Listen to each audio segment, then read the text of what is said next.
Shalom, jemaat yang dikasih oleh Tuhan Yesus Kristus. Berjumpa kembali di dalam Sapaan Gembala GKI bersama saya, Pendeta Martinus Stefanus. Saya melayani di GKI Karbela, Karet Belakang. Mari kita bersatu hati di dalam doa. Bapa, kami bersyukur kepadamu atas segala kebaikan dan cinta kasih-Mu yang senantiasa menyertai kehidupan kami. Sebentar kami akan kembali lagi merenungkan firman-Mu. Biarlah Engkau menyapa setiap kami, menasihati, menegur, dan juga mengarahkan agar melalui kebenaran firman-Mu kami tetap berjalan di jalan Tuhan, dan kami juga tetap dapat menjadi pelaku-pelaku firman Tuhan yang mencerminkan cinta kasih Tuhan dan kebenaran firman-Mu dalam kehidupan kami.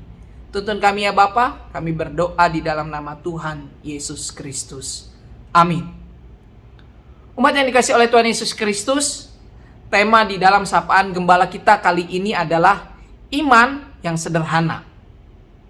Umat yang dikasih oleh Tuhan Yesus Kristus, seorang anak kecil tampak kebingungan mencari bola kecilnya. Setelah beberapa waktu mondar-mandir tanpa hasil, ia secara spontan berdoa, "Tuhan, tolong temukan bolaku."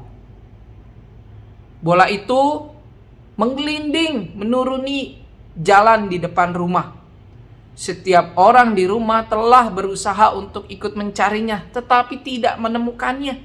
Keesokan harinya, anak itu melompat-lompat kegirangan sambil bersorak, "Mama, Tuhan Yesus telah membawa kembali bolaku."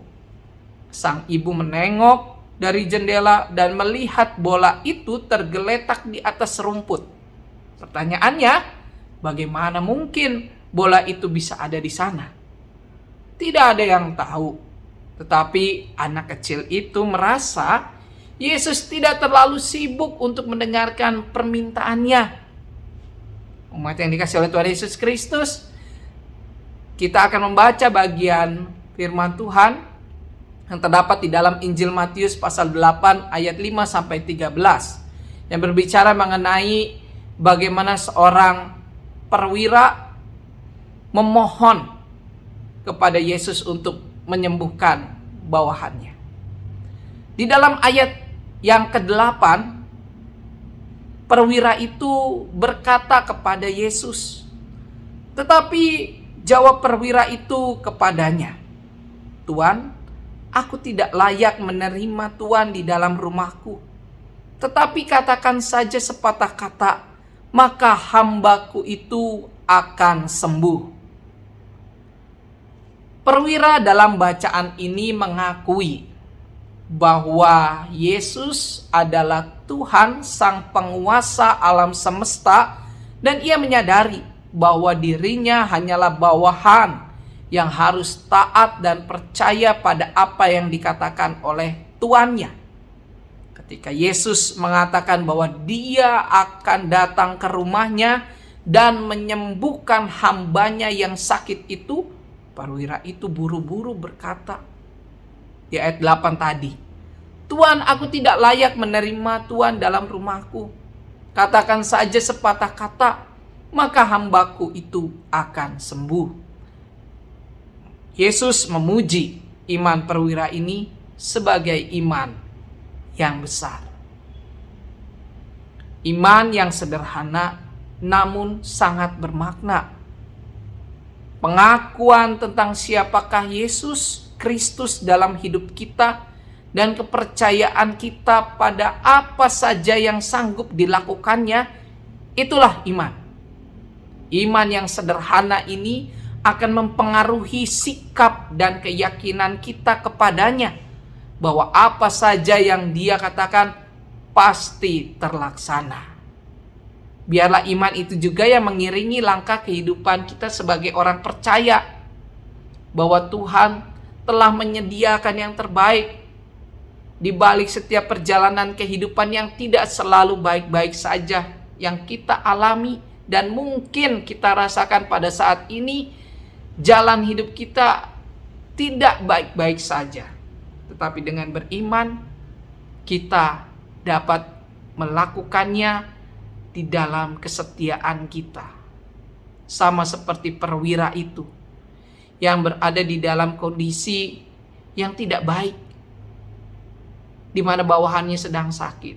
Tetapi ketika ia beriman, maka Tuhan Yesus menyembuhkan. Biarlah iman itu juga yang menyapa keseharian kehidupan kita. Karena pergumulan itu tidak akan melebihi kuasa dari Tuhan. Dan biarlah kita dapat hidup di dalam iman yang sederhana setiap hari, setiap waktu, sehingga melalui iman yang sederhana itu pun kita dapat menyatakan kebaikan Tuhan bagi sesama kita. Dan terutama Roh Kudus yang membimbing kita untuk tetap berani menyatakan iman dan dapat menunjukkan iman itu di dalam kehidupan hari lepas hari. Tuhan Yesus kiranya memberkati. Amin. Mari kita berdoa. Kami percaya bahwa Engkaulah Tuhan Allah yang mengasihi, yang mencintai, bahkan yang telah menyelamatkan kehidupan kami. Dan biarlah melalui iman kami ini, kami tetap Tuhan pimpin, Tuhan bimbing untuk menjadi pelaku-pelaku firman Tuhan, untuk menjadi anak-anak Tuhan yang setia di dalam iman. Karena kami menyadari hidup di dalam dunia tidak selalu mudah, tetapi mengikut Tuhan selalu ada kebaikan, pertolongan yang Tuhan sediakan bagi kami. Biarlah kami dapat mempertahankan iman kami. Lebih dari itu, kami dapat bersyukur atas iman yang telah Engkau berikan kepada kami. Engkau yang menuntun dan menyertai langkah kami. Engkaulah Allah yang hidup, Allah yang senantiasa memberkati dan senantiasa menuntun langkah hidup kami. Terima kasih ya Bapa. Kami berdoa di dalam nama Tuhan Yesus Kristus. Amin.